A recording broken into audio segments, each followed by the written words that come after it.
If your Kia Rio is failing to launch Apple CarPlay, don't panic, because it is usually a simple connection glitch.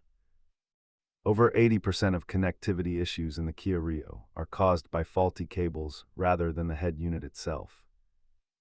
Let us walk through the troubleshooting steps to get your screen back to normal.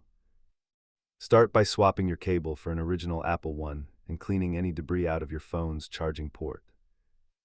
Check your screen time settings to ensure CarPlay is allowed, then delete the vehicle profile and start over. Dive into your Kia's head unit settings to confirm phone projection is enabled or try a hard system reset. Most fixes are handled at home, but if the port itself is physically loose, you might need a professional technician. As you can see, the data clearly shows that your cable is the primary culprit in almost every case. If you're still stuck, check your fuse box or visit the official Kia portal to download the latest firmware.